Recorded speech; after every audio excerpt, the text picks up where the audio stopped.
Colleagues, for those of you who have just joined, welcome to the 24th Annual SIOPTA Conference.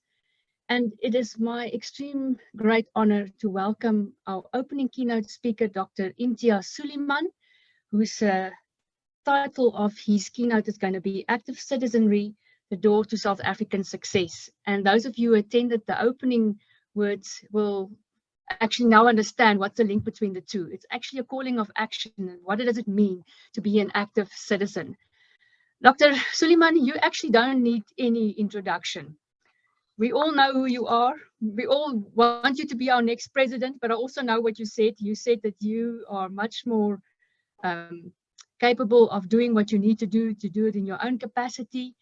But just for interest's sake, Dr. Imtiaz is actually a medical doctor by trade, and he was born in Potchefstroom, Northwest Province, until he decided that he actually wants to shift gears and move into the space of humanitarian aid.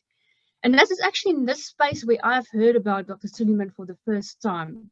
You know, when I read about the work that they are doing globally and also now nationally as well, you know, I was just inspired by what is possible if an organization, the reason for their existence is for the people, not for themselves, where it's selfless, where it's got intent, it's got purpose, it's got meaning, and the leaders are acting in an integral and ethical way. And I just realized that this is actually what we need. And I couldn't think of anybody more suitable to open up our 24th annual conference. So Dr.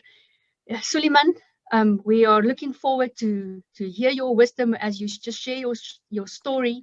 And I hope that that will inspire everyone to immediately start taking action and become part of the solution. Over to you, Imtiaz. Thank you, Professor. Thank you very much for that introduction. And welcome to all the industrial psychologists and all the delegates from all over the world, or wherever you might be from.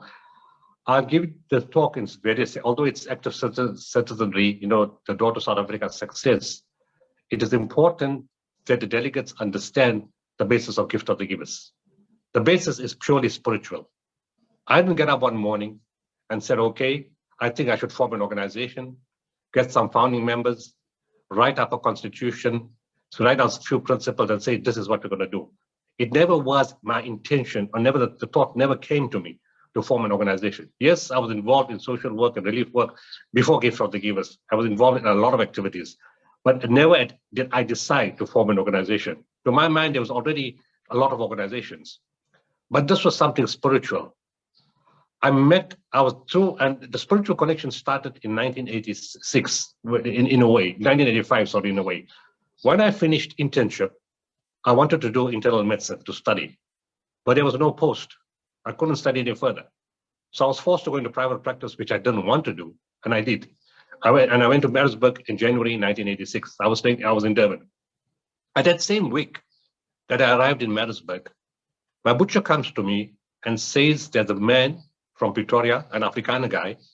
He's come to teach French at the University of Natal, and he needs a doctor. So I told him that my neighbor is a doctor. So me and Miller, we met. And every time I treated him, we spoke. And at one point, he tells me that you need to meet a spiritual teacher in Turkey. He said, you know, I met him in America. I was on a scholarship day. So I looked at him, I said, Miller, it's 1986.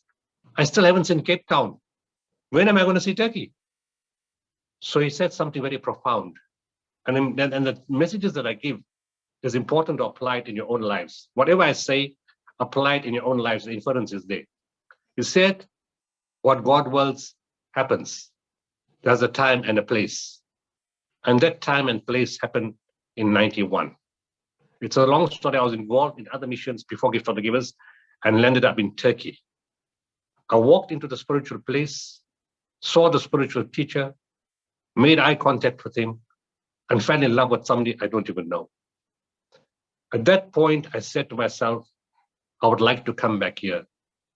The following year, 6 August 1992, I landed up in Turkey again. It was a Thursday night, and Thursday for the Muslim community is very important because it's the beginning of Friday. Our day starts at sunset the day before. So on sunset the day before, which was Thursday, I was in the holy place in Turkey. And at 10 p.m., the spiritual teacher, after a zikr ceremony is also it's religious as well as it's spiritual. It's chanting God's names in Arabic.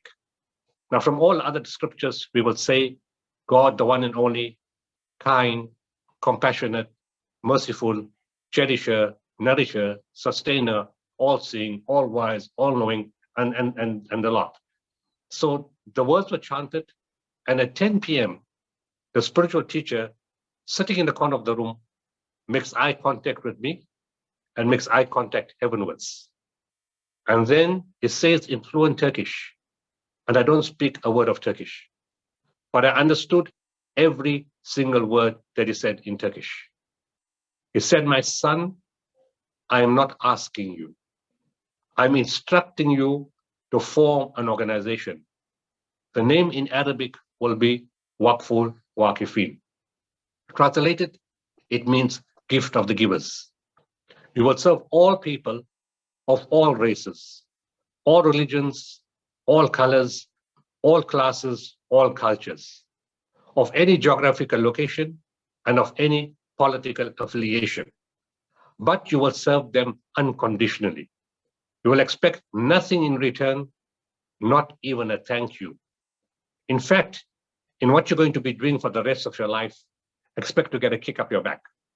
If you don't get a kick up your back, regard it as a bonus. Serve people with love, kindness, compassion, and mercy.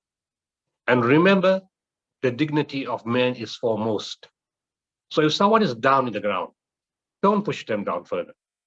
Hold them, elevate them, wipe the tear of a grieving child, caress the head of an orphan, say words of good counsel to a widow. These things are free. They don't cost anything.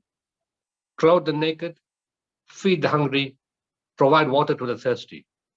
And in everything that you do, be the best at what you do. Not because of ego, but because you're dealing with human emotion, human life, and human dignity. He went on to say that this is an instruction for you for the rest of your life. And then he said the most important thing, the part that's really, really spiritual. He said, my son, remember that whatever you do is done through you and not by you. At some point, not that night, at some other point, I said, how is it that when you speak Turkish, I understand, and when somebody else speaks Turkish, I don't understand? He said, my son, when the hearts connect and the souls connect, the words become understandable. I'm a witness to that, that when every time he spoke Turkish, I understood. But if somebody else spoke Turkish, I couldn't understand. And then I told him, I said, you've given me all these instructions now, but I'm a little confused. What am I supposed to do? I'm a doctor in private practice. I have 3 surgeries in South Africa in a place called Pietermaritzburg. So what you're telling me, when am I supposed to do this? After hours, public holidays, long weekends, school holidays, and what exactly am I supposed to do? He told me one line, you will know. For 30 years, I do know what to do, how to do, what not to do, what to touch, what not to touch. The moment I walked out of that place on the 6th of August, 1992, it came to me, respond to the civil war in Bosnia. And immediately in that same month, I took in 32 containers of aid into Bosnia. In November, we took in another 8 containers. And the following year, 1993, we built the world's first containerized mobile hospital, a product of South African technology, South African engineering, and taken from Africa into Europe. We said, be the best at what you do. And we're going to do exactly just that. When CNN filmed the hospital, they said it's a world first. And they said, the South African mobile hospital is equal to any of the best hospitals in Europe. And that was the beginning. But those 3 missions, Bosnia in August 92, Bosnia in November 92, Bosnia 93, then made it very clear to me what the mission was. The teacher said, you will know.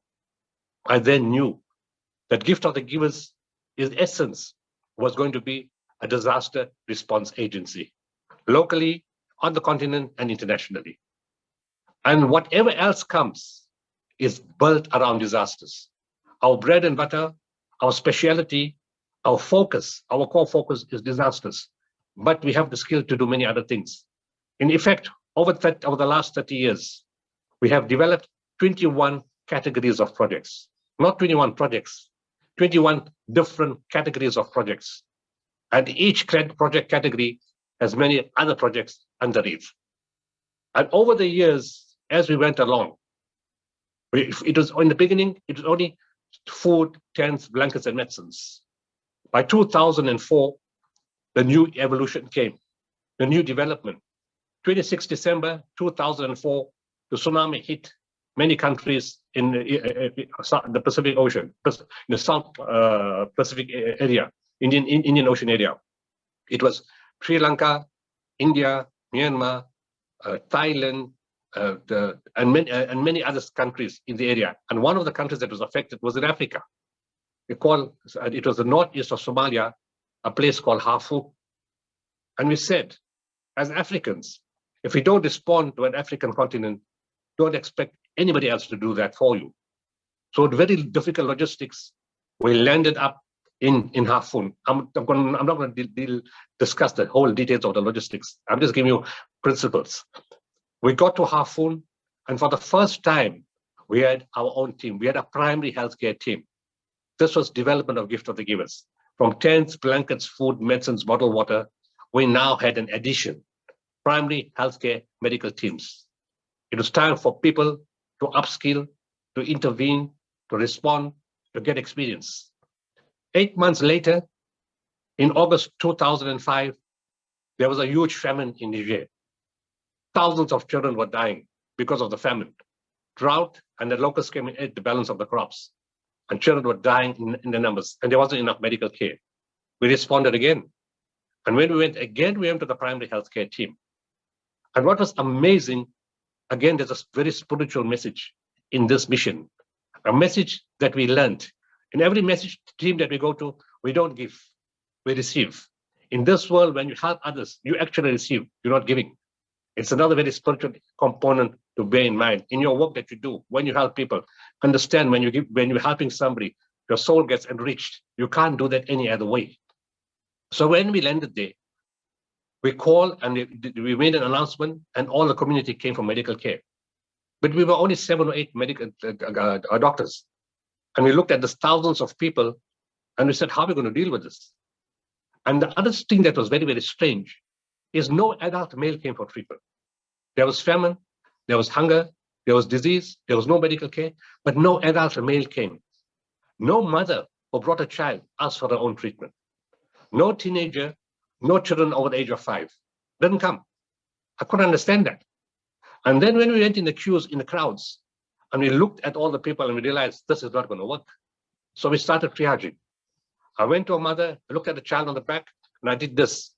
I said, your child is okay, you can leave. The mother gives me a big smile and walks away. And I'm thinking, what's going on here? So I tried number 2, and number 7, and number 9, and number 10, and the same thing. Child's okay, you can leave. Big smile and walks away. And I'm trying to figure out what's actually going on here. That evening, and every evening when we go on disaster missions, we have a supper about 9, 10 o'clock. Media travels with us, government representatives travel with us, and it's our team. And each one has an opportunity to say something related to the mission. Tulasizwe Simalane, who was on ENCA, used to work for SABC at that time. He was the SABC radio journalist at that time. He puts up his hand and says, Doc, I need to talk. So I said, Tulasizwe, go for it. He says, as I was walking through the villages, I realized that 3 to 5 children were dying a day here. It's tragic. So I told him, stop. You just answered what was worrying me. So he said, what do you mean? I said, the people were sacrificing enough and understanding enough to understand that there's not enough medical doctors here. There's not enough resources. So they decided all the adults will stay at home. all the teenagers will stay at home. The mothers won't ask for treatment, and they'll only cover the children of 5 and underneath, because that's the most important. And in the queue, when I said you can leave, they walked away with a smile, because they realized that their child may have another 5 or 10 days or 15 days to live. But the other children in the queue, may only have few hours to live, or a day or 2. So we were prepared to sacrifice their own children's treatment, and the child may get worse in 5 or 10 days or 15 days time.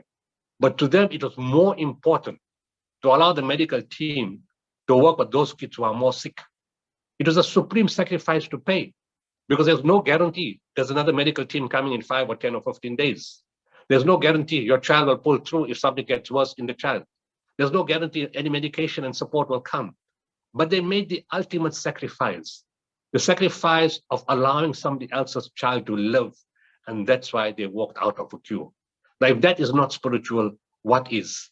That's a part of Africa nobody knows about. They know about as a disaster continent, begging bowl in hand, the violence and conflict, poverty and hunger, all that kind of stuff. But they don't know the real essence, the real spirituality of Africa, where people were prepared to sacrifice the ultimate. They were prepared to sacrifice their child so that somebody else's child will be able to live. Apply that to your own mind. Are you prepared to sacrifice your child? Think about it very carefully. 2 months later, it was time to upgrade. An earthquake hit Pakistan, a massive earthquake. An earthquake hits one city. This earthquake hit an entire region, from Rawalpindi right up to Muzaffarabad, the Kashmir border, the entire Northwest province, and thousands died. We upgraded.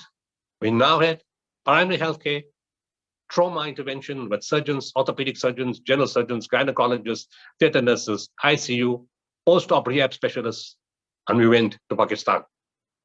When we got there, the Pakistan military came and said, do you mind not going to the earthquake zone?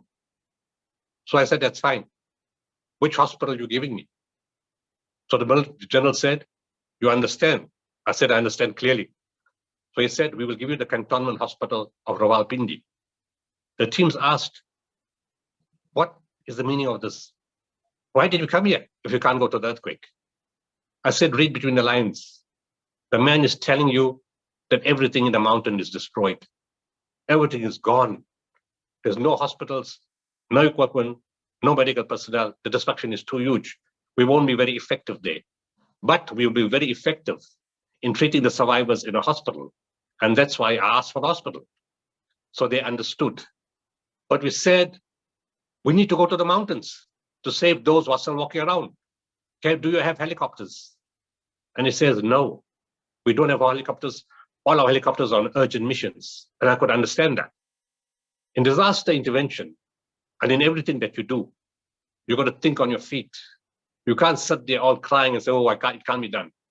Even at the moment, we look at our country, people are so despondent. You can't sit despondent. You've got to get up and do something about it.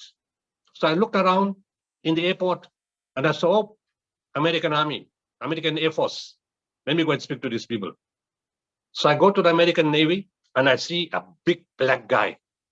I said, my brother, where are you from? He says, I'm from America. He says, you're not from America, you're black. You're from Africa. You come from, he said, yes, I'm from Africa originally. So I said, my brother, I'm African too. I need your help. He said, my brother, we are brothers. What you need? I said, I need a helicopter. You need a helicopter? Take 3. In 2 minutes, he gave me 2 Black Hawks and another helicopter. And he says, do what you have to do to save lives. If we bypass politicians, we bypass people who are obstructive. You speak to the human heart. You speak to human compassion. As the teacher said, the language, the hearts connect and the souls connect, the words become understandable. Here was the guy from the American Air Force, on in helicopters, didn't wait to take a decision or get a response from somebody higher up, from a political guy or a general. He just took the decision on his own, not afraid of the consequences. And he gave us 3 helicopters.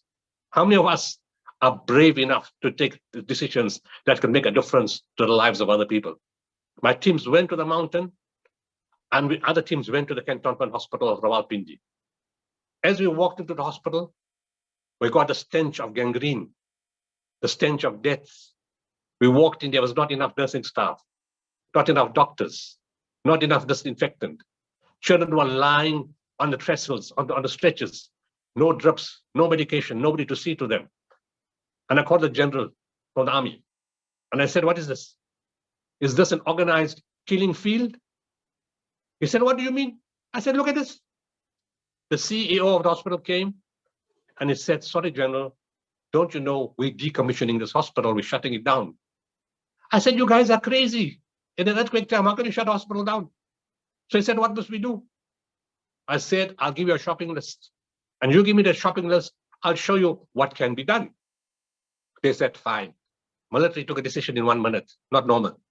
And they said, give us the shopping list.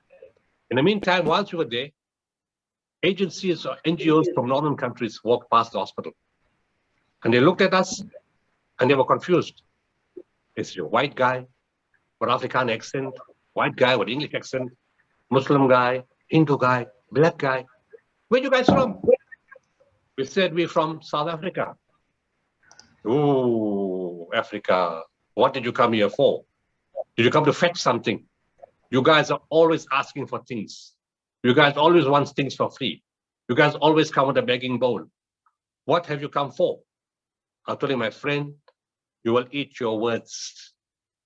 The military comes back with a shopping list, and 24 hours later, the Rawal Cantonment Hospital of Rawalpindi, that was shutting down, the South African medical team converted it into a 400-bed emergency hospital, doing 75 operations a day and saving thousands of lives, opening the doorway to bring the patients from the mountains with helicopters, with our team and other teams to the hospital, and setting a standard that everybody could follow. For that intervention, in 2006, the following year, the Pakistani president at that time, Pervez Musharraf, gave us a presidential award, the only organization in Africa to receive that, for the intervention and for saving a life in Pakistan. Immediately after those 3 or 4 missions that we sent, something very remarkable happened in December of 2005. An Afrikaner lady from the University of Pretoria called Karina Ekstein, specialist in spinal rehab, calls and said, I'd like to do some volunteer work in Pakistan because it was an earthquake. So I said, Karina, when would you like to go? She said, on Christmas. I said, you can't be feeling well. You're Afrikaner, you're a Christian, and on Christmas time you want to go to a Muslim country, you surely cannot be feeling well. She said, I would like to be there. Okay. I would like to be there because that's the only time I have free.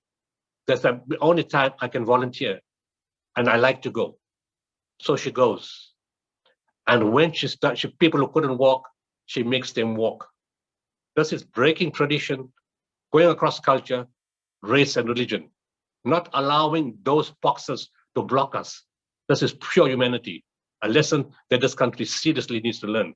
We're always having conflicts on race issues, religious issues, well, not so bad as the rest of the world. But in terms of race and class, we really need to break that. It's about humanity. And she makes people walk. And when she leaves, she brings back a girl with her to South Africa to make her walk. But when she leaves, the patients, the doctors, the family people, and even the military cried, because she was a profound example of where race, religion, color didn't matter. All that mattered was compassion and to serve unconditionally. And that's what Karina did. And she came back to South Africa and she brought this child with to South Africa to make her walk.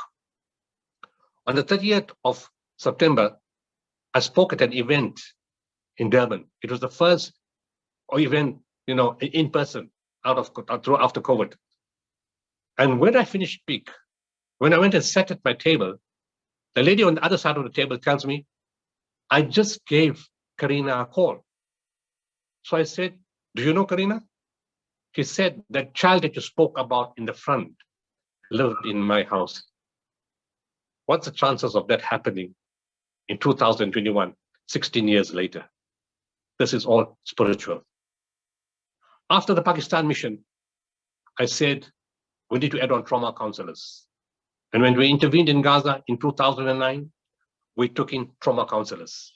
It was a time to upgrade and to upskill.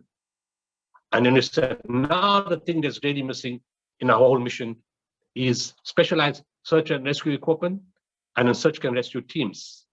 And we worked towards that. 12th of January 2010, we intervened in Haiti. On the 20th of January, 8 days after the earthquake, my team said we can hear sounds in the rubble. And a few hours later, in the collapsed Catholic Church, they pulled out 64-year-old Enazizi. Her first 8 days in the earthquake, no food, no medicine, no oxygen, no water, fractured hip, completely covered by rubble. The South African team pulled her out alive. Her first words were, "I love God Almighty." You inspired and brought hope to somebody several thousand kilometers away. Even if it was only one person.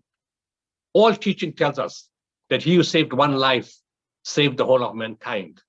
My teams have saved mankind thousands and thousands of times over. The second words were, "I love you." Again, it was a message of love and hope for what they did. But not only that from a spiritual point of view or from a compassionate point of view, it was world history. Never before in the history of the African continent, or the history of the world, has any team from Africa pulled anybody out of the rubble alive in an earthquake outside the African continent. We were the first to do that in history. And as the teams, the search and rescue teams moved back, the medical teams stepping forward.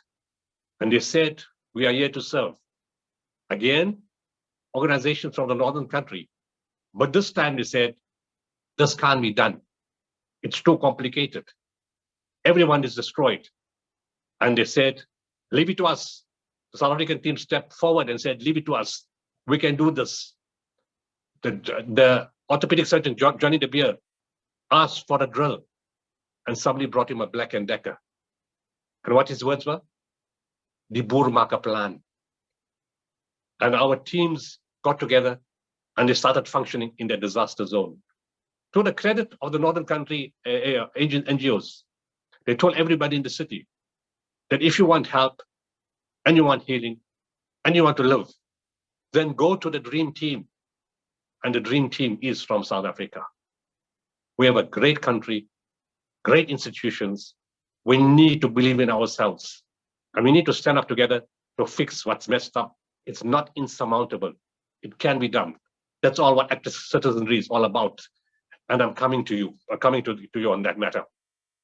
So in 2016, I said, I'm killing all international marketing. Not the projects, just the marketing. Because there's too much of focus by the media on international stuff. They're not focusing on what's going on locally. And we need to let the people know what's going on locally. So in 2017, the only way you can do something locally, if something happens locally, and something did happen, it was the fire in Knysna. And we intervened. And it was the first time South Africans really understood our capability. ShopRite Checkers gave us the car park in Knysna and said, use this for storage. Our teams we sent 2 lady project managers to manage the entire campaign inside Knysna. Between them and everybody who served under them, we delivered 20,000 food parcels, gave out blankets, hygiene packs, sanitary pads, and whatever else was required. And then whilst doing that, somebody came and said, but you know, because of the fire, now there's no food for the cats and dogs. So we arranged pet food for cats and dogs. Then somebody else came and said, the fire was so big because there's a drought here. And that's why it wasn't easy to put fire off. And because of the drought, the animals are hungry, the sheep and the cattle, the horses and the pigs. And they said, also the elephants in the elephant park and the animals in the wild. And I'm thinking, what's all this? This is something new. We specialize in human tragedies. And he said, our motto is, best among people are those who benefit mankind. And by extension, Islamic teaching is we help all of creation. So we said, not a big deal. We brought in fodder for the sheep and animals, for the cattle, for the pigs and horses. We're sending fodder for the elephants in the park, and we arranged for feeding for the wild animals in the bush. And while that, we brought in our search and rescue teams. We brought in firefighters. We brought in advanced life support paramedics. We brought in advanced life support ambulances, and we brought in a specialized medical team to move patients from the Geisler Hospital to other hospitals along the Garden Route, and also to help with the delivery of babies. And we supported firefighters twice a day with liquids and snacks, 1,200 of them twice a day for all the time that they were there. And we provided meals at some time, full meals also for them. And then, whilst doing all that, that one Thursday, the guy walks into the Checkers building in the car park and says, "I didn't get sugar." So I tell Emily, "This man says he didn't get sugar. Is our sugar finished?" She says, "Yes, doc, it's finished, but it's coming from Checkers later this afternoon." So I tell him, "And Grant, the sugar is coming this afternoon." So he said, "It's not for me." So I said, "And who's it for? Your neighbor, your friend, your uncle?" He says, "No, it's not for them either." Then I said, "For who is it?" He says, "It's for the bees." I'm thinking, am I talking to a drunk man? Since when do bees eat sugar? And I'm stunned. I said, "Emily, I don't understand this man. Just give him some sugar for the bees." And I went away. And then in the evening, I started reflecting. I said, the story is not complete. I called him. I said, "Grant, you better come back tomorrow and come explain to me the story about the bees." So he comes in the morning and he says, "Dr. Sooliman, do you know what happened?" He said, "The Cape honeybee is the most versatile and the most resilient bee in the world. It is haploid and diploid, meaning that if the queen bee dies, the bees can make a new queen bee." He said, you know there was a drought here. The drought, the plants died. The bees feeding decreased because the plants died. But when the fire came, the bees had no chance. There were 300 beehives. Each beehive had 75,000 to 80,000 bees. And we lost roughly 22 million bees in the fire. We need to rehabilitate them. There's no plant. The only solution is nectar substitute. She said that's very expensive. So the last option is sugar. And we make a sugar solution to feed the bees to keep them alive. And then I understood. I said, "Grant, I'll give you money to grow new plants, but that's not happen overnight. I'll give you 300 new beehives. I'll give you money for the pollen substitute, and I'll give you a container load of sugar." That place became a research institute for bees in Nigeria. And now we're training young people in beekeeping, explanation, and about understanding how bees work. A whole new project developed, not done by us, but by those people. We just activated it and supported it, and it carried on, and bee rehabilitation took place. Whilst busy with Nigeria, we then got a call to say the animals in Sutherland are dying. The drought is in the Northern Cape too. And the sheep count is dropping drastically. The merino sheep count is dropping drastically. So we started intervening with truckloads of fodder into Northern Cape, in Sutherland, and all the other areas in the region. And at about the same time, we got a call that Beaufort West is dying. There's no water. Nobody can find water. We send in our hydrologists. We find water, and we drill 5 boreholes and pump water from the borehole into the Hamka Dam, use gravity to bring it down into the water reticulation system of the municipality, and from there into the rest of the town. In 2018, as the drought was still carrying on, it then extended to Cape Town. And we got involved in day 0, drilling boreholes and bringing 300 containers of water by ship and by road from Durban and Joburg and other cities to Cape Town. And by June of that year, we get a call from Sutherland again to say the situation is dire. Now all the boreholes have dried up. So now there's not only a fodder problem, but there's also a water problem. All the boreholes have dried up. We sent in our teams at our cost for the farmers. We drilled 238 boreholes to bring water back to the area. And in January this year, we started providing nutritionally enriched pellets for the sheep to eat. And for the first time since August 2017, the sheep count is starting to rise. The sheep count dropped from 440,000 to 31,000. Lots of jobs were lost. Lots of farmers went insolvent. Many people shot themselves out of desperation, thinking there's no hope. And others stood and tried, and they're still battling. And yesterday, I got a call to say that the ESCOM is damaging the equipment. The cost of fuel is making it very expensive for the process. The maize, the molasses price has gone up, but we don't have the heart. The people running it don't have the heart to increase the prices because 65% of the farmers cannot afford 1 cent more. And they said, we're losing money at our cost to try to help other people, but we can't cope anymore. I transferred 300,000 Rand to that project last night to see how much we can save those farmers. Every farmer we save, every livelihood we save, every job we create is part of active citizenry. It's part of taking this country forward. It's part of building compassion and bonds of humanity between all of us. So we did that in Sunderland right up till now. 2019, we said the province we're afraid of, the province we're staying far from is Eastern Cape. It's too big, it's too long, it's too deep, it's too rural, it's too poor. But we disaster specialists. Since when those kind of things worry us? And then we, as God willed it, February 2019, the call came. Makanda is in crisis. There's no water. This is a university town.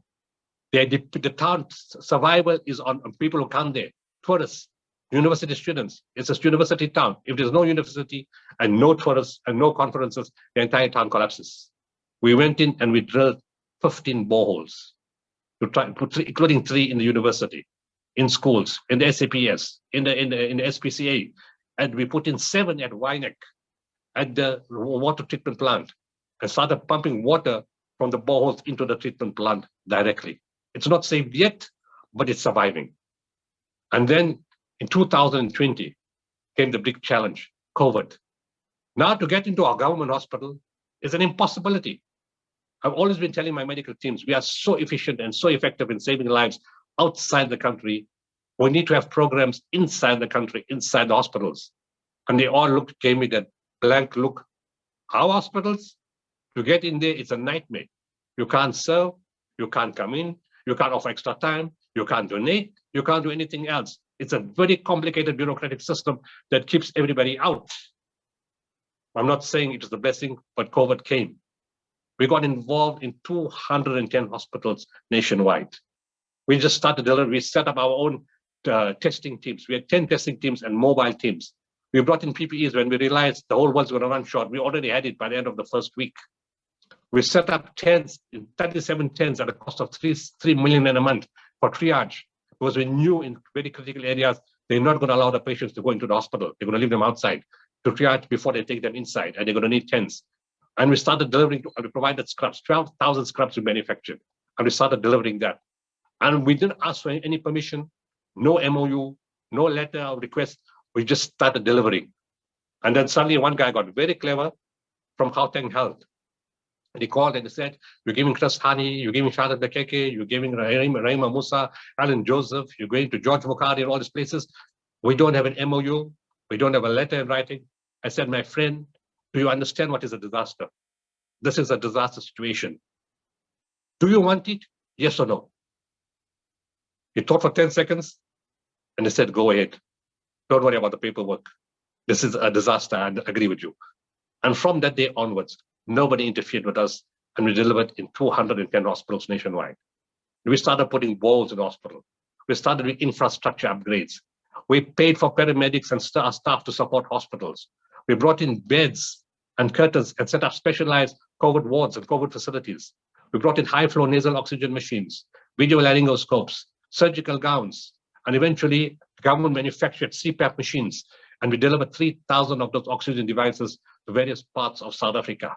Bureaucrats tried to block us, we just overrode them. And we just went into the hospitals without anybody's permission, and we just did it.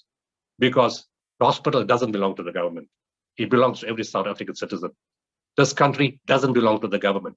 It belongs to me and 65 million South Africans.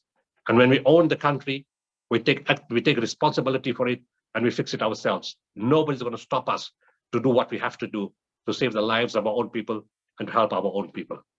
So we got involved with COVID, and then in between came the floods of 2019, and we got involved with responding to that and also building houses and helping people. And then came this unrest of 2021. And within 48 hours, we stood up and we said, anybody who's responsible for this is a traitor, is an anti-patriot. Anybody who causes racism, a conflict to racism, we need to understand they don't belong to this country. They are a disaster and they want to be in leadership position. They can never be in leadership position. Anybody who tries to destroy the country, cause racism, conflicts to racism, to cause insurrection and try to cause conflict, they can't be a part of government. They can't be a part of running this country. We need to stop them. And within 48 hours, we started delivering food parcels to every part of KZN. And quite strangely, we were so warmly received in every area, even where the looting took place. People welcomed us with open arms. And then 2022 came the big challenge of the floods in KZN. In less than 12 hours, our teams were on the ground. And everywhere we responded. And of course, all credit must go to the South Africans in all those areas who stood up first. The community leaders, the CPF forums, the security services, the religious leaders, and all the people who came forward with one pot of food or one blanket, or open their hall, or open a church ground, or open the schools to say, please come here and your fellow South Africans will take care of you. Who took out boats, who helped get into the water, who risked their lives to help fellow South Africans.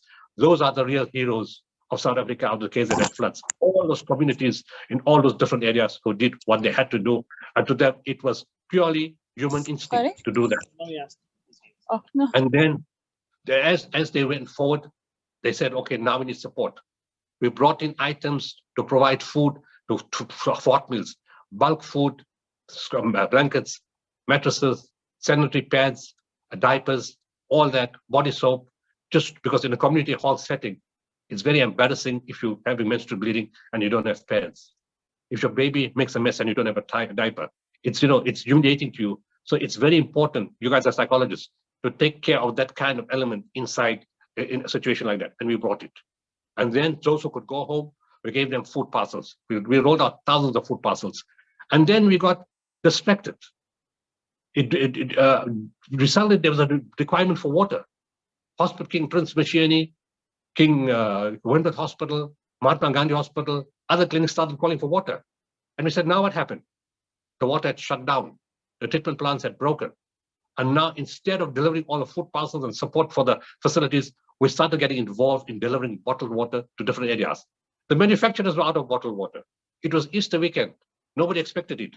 But we had reserve stores, obviously. We always keep that. And we started bringing in water from our facilities in Cape Town. Our team set up a collection drive at the Cape Town International Convention Center. And we loaded 24 super links of water. And we brought it from Cape Town directly on site to different areas in KZN that require it. And also we were buying as the manufacturers were starting to produce again. So we had a multiple system. And then we realized that Tonga is in serious trouble. And we started drilling in all the temples first. It was most accessible. The rock was good. The groundwater was good. So we started drilling the temple areas first. And then went to the schools. And we put in 17 boreholes in Tonga. And right now we are still drilling in areas that had no water even before the floods came. In Escort, Amzinto, Port Shepstone, Madden Hill, all of the areas, and we've got many, many other areas earmarked to carry on drilling boreholes. And then whilst doing the boreholes, of course, we realized the schools were severely destroyed. We're now busy with infrastructure development, costing us millions of rands to fix up the schools. We're already sorting out the stormwater drains, called jetting, fixing up the stormwater drains in various parts of various schools. So the sand, the soil is all removed, so the stormwater doesn't get blocked next time the rains come and causes havoc and damage to the school. So it's very, very critical that we get involved. We're also building houses. We're busy putting up houses.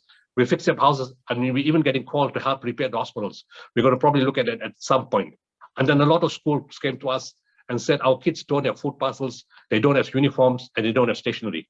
We've given massive contracts for uniforms and stationery, which once we started delivering before schools closed, but immediately schools open, we will do that. Then we got requests for counseling. Many people are traumatized, and we've got our own counseling team. We've got our own counseling division that started going out to different areas to do counseling to assist as best as we can. And right now, we're involved in Nelson Mandela Bay Metro. We're drilling boreholes, opening existing boreholes, bringing in water tankers. Ceribos, the corporate company that makes salt is giving us 500,000 liters of pure drinking water from the desalination plants a day. Coke can now follow the thread. This is what active citizenry is all about. Let me go a little back before that. When the COVID came in 2020, corporates started taking a serious interest in the country. Normally, and I'm a very blunt guy, I'll tell the corporates, you put CSI guys who don't know what the hell you're talking about. You don't understand the importance of the country. It's just important for your record to have a CSI division. And then you need to see, okay, 90% Black recipients, BE certificate, very good, tick the box. Are we getting a tax certificate, PPO? Yes, we're getting that, very good. Number 3, let's make some kind of announcement to the media that we did some kind of CSI, very good. It has no serious meaning to the country.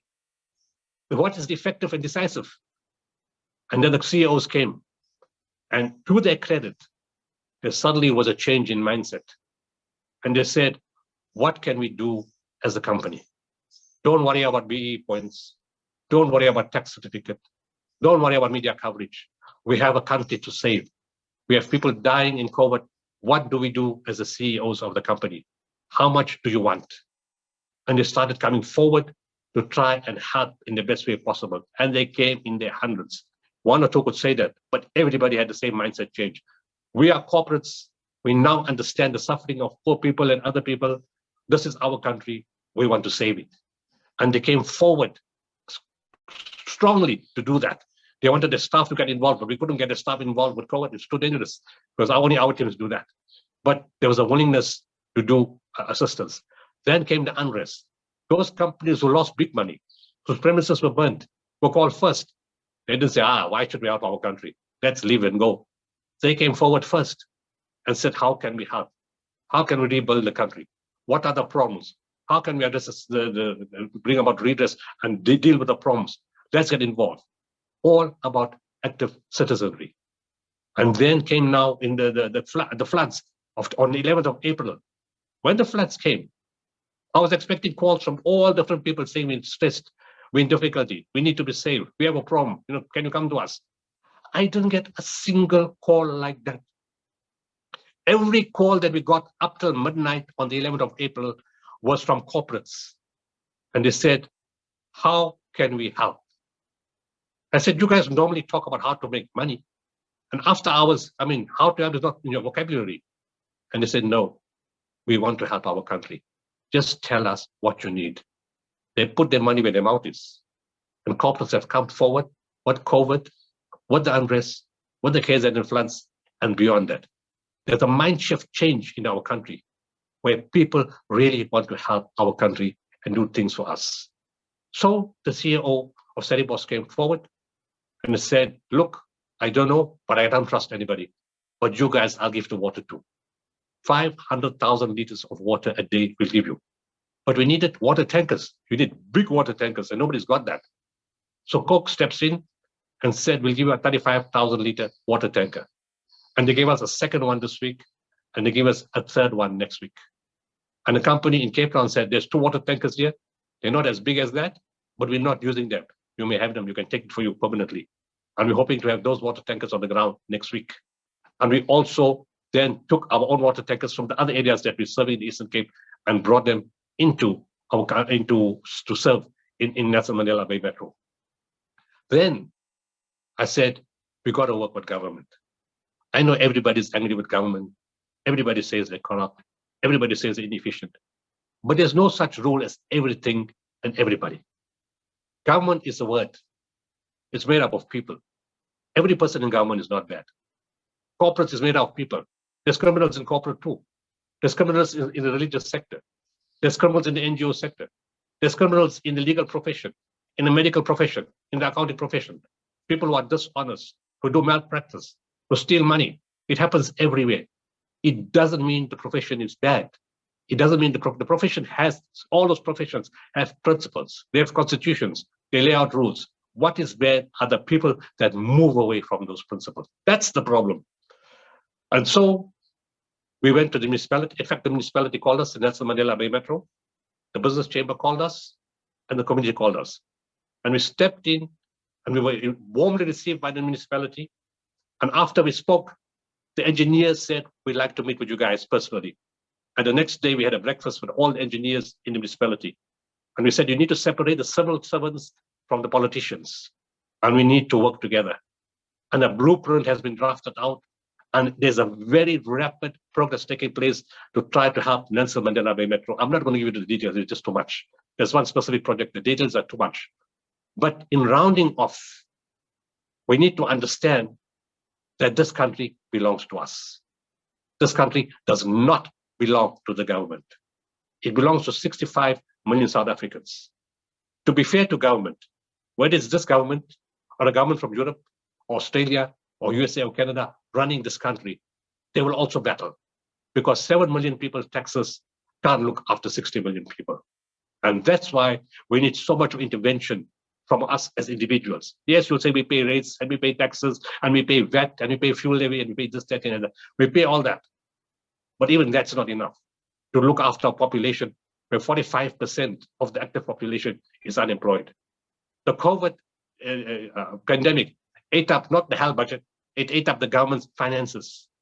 And then the rand-dollar exchange rate, the fuel price, the job losses, the lack of taxes coming in, the economy affected. All these are contributing factors. We have to look at it rationally and understand it. It's not one factor. So when we look at all of this as individuals, let's see what we can do. We can get things to work in the best way possible. A retired teacher. I mean, right now in Maritzburg, there's a school that has 170 children who are learning prompts. How can a teacher in a class of 40 look after those kids? And there's no resources. So we need the private sector. We need retired remedial teacher specialists in learning disorders. We need everybody to come forward. Retired doctors, retired teachers, retired nurses, retired psychologists, retired everybody, engineers to come forward. Our biggest problem is the new generation does not have the skill nor the experience to deal with the situation in the country. We need skilled people in the country to start fixing things up in the country and to come forward in every way. And people are willing to come forward. We want government to remove the bureaucracy, the obstacles, to open the door for everybody to walk in. As I said, there are good people in government. And finally, all of us as South African citizens, we have to hold the hands of the good. I say, in those guys causing obstruction, you have the good, the bad, and the ugly. We're going to hold the hands of the good, and sorry to put it bluntly, kick those in the teeth for standing in our way. We don't want anybody retarding the progress of our country, or our generation is coming after us, and our grandchildren and our society. There's no race issue, no color issue, no class issue. We are all South African. And the final point is, we need to understand 4 important values, 4 important principles. If we have these 4 important principles all across every sector of society, we will save this country. Spirituality, morality, values, and ethics. And we have a teaching. Whoever does an atom worth of good shall see it.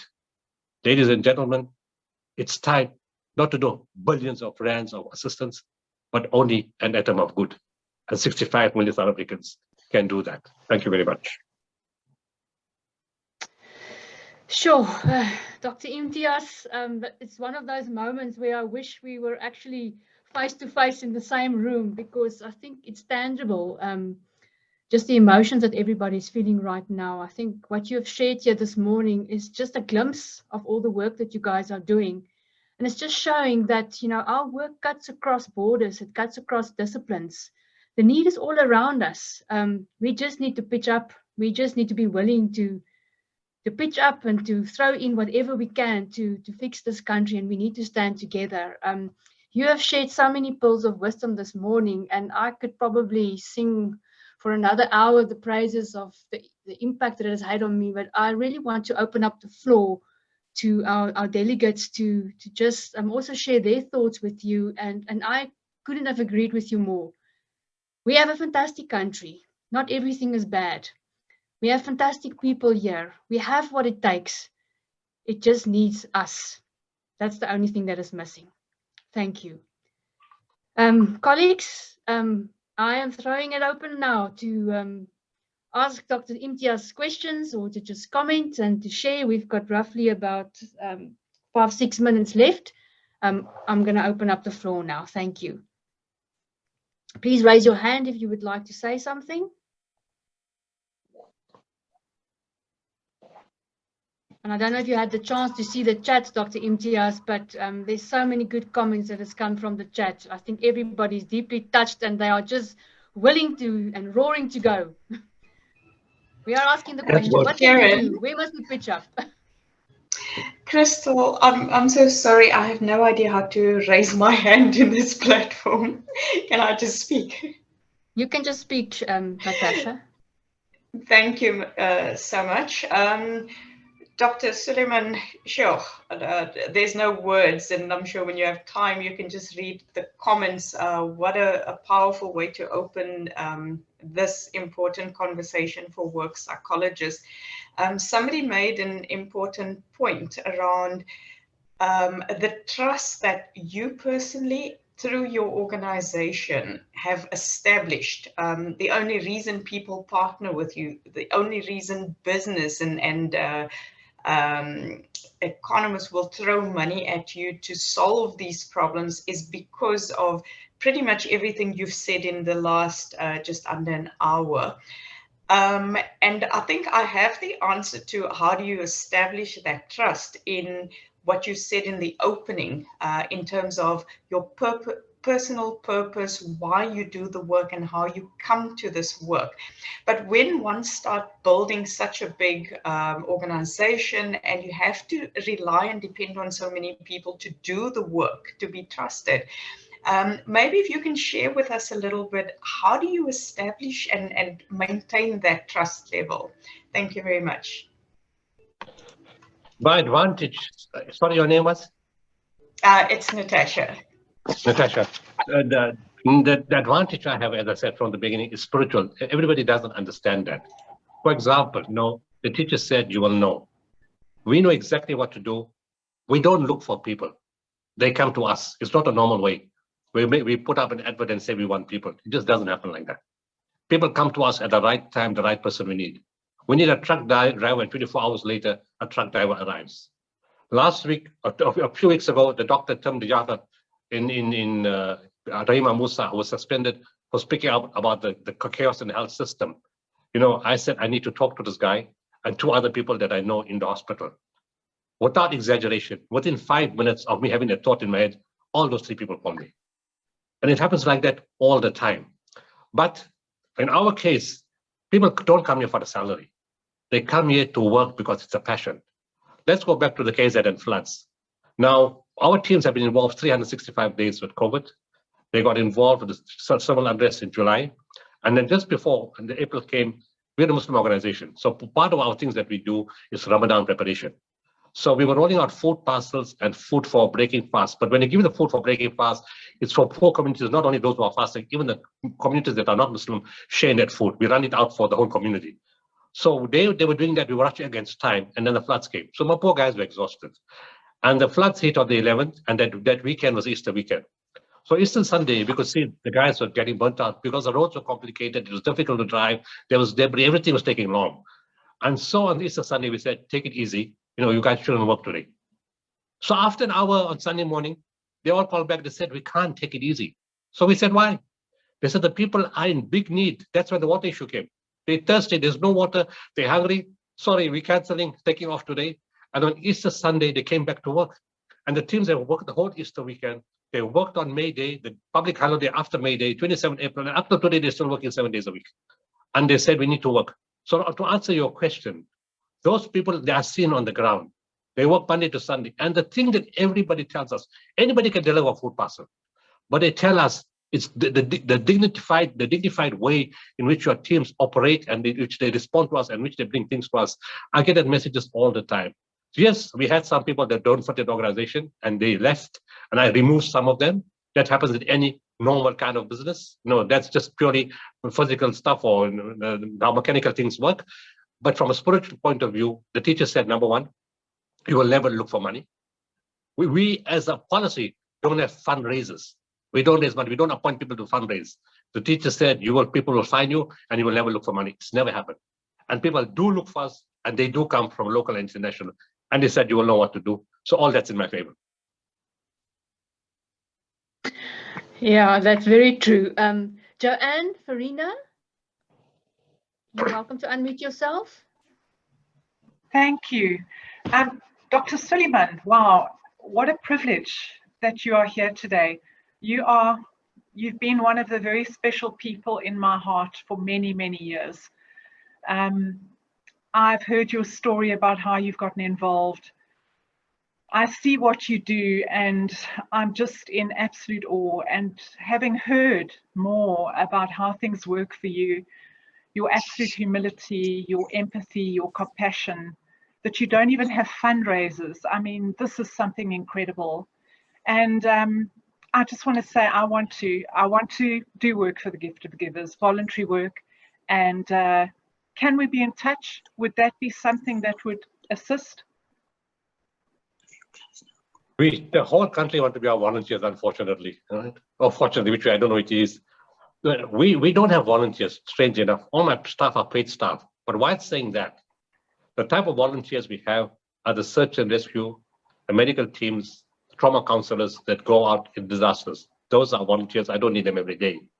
All my other staff are full-time staff because we are disaster specialists. I can't have volunteers saying, you know what, sorry, I was coming on Monday morning, but my cat now ran away. Or I had a dental appointment, I had to leave. It doesn't work. We believe in urgency, emergency, and disaster. We need to be fast. But while saying that, there are incidents where things have changed. Let's take the Naizuna fire. When I sent the two ladies, Emily Thomas and Karabo Buffalo, to run the whole campaign, the whole of Naizuna came and said, we're free. You know, there's no businesses are not working, houses are burned, we can help. So all those people in that particular area came forward and said, we'll make the food parcels. The other guys came and said, look, you're inside this Checkers building, but a big truck can't come inside. You need to take buckets to bring the stuff up and we'll bring the stuff down. So they all came with buckets from the town and said, we'll drive up and we'll drive down. We'll do this voluntarily for you. And somebody said, you guys are too busy here. We will do the distribution. Now, normally we do the distribution ourselves, but speed was a problem. So people we trusted went and did the distribution. They were all volunteers. Came the unrest of 2021.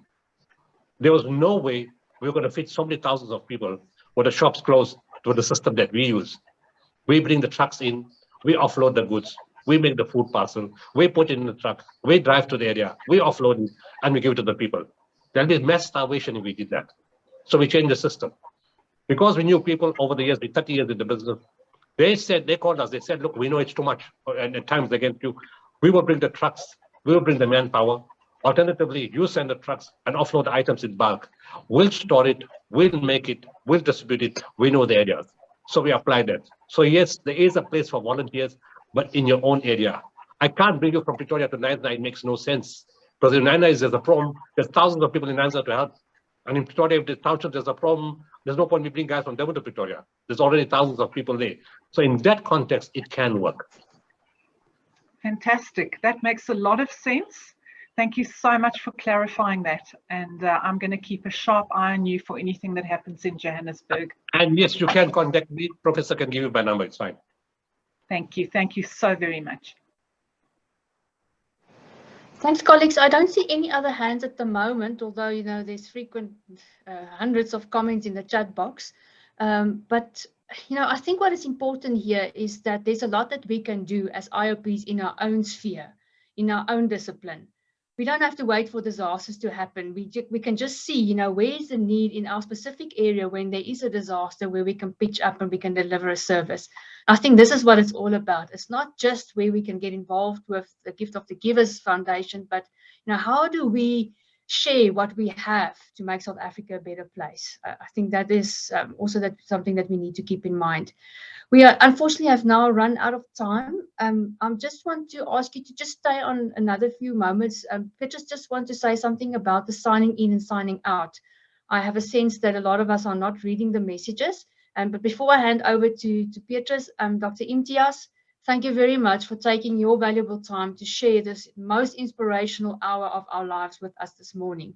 And may God bless you, and may your inspiration also be parted onto us as a society. Thank you. Thank you very much. And I deeply appreciate the 1 hour you gave to listen to me and inviting me, and all the best. I agree with you. You know what? Everybody must do what we can in our own capacity, whether it's to our family, to our neighbor, in our company. It doesn't have to be a disaster. And again, I emphasize, whoever does and at the weight of good shall see it. So let's do the small things first, and we'll build on the bigger things. Absolutely. I agree. Thank you. Thank you. Bye-bye. Thank you. Bye. Beatrice?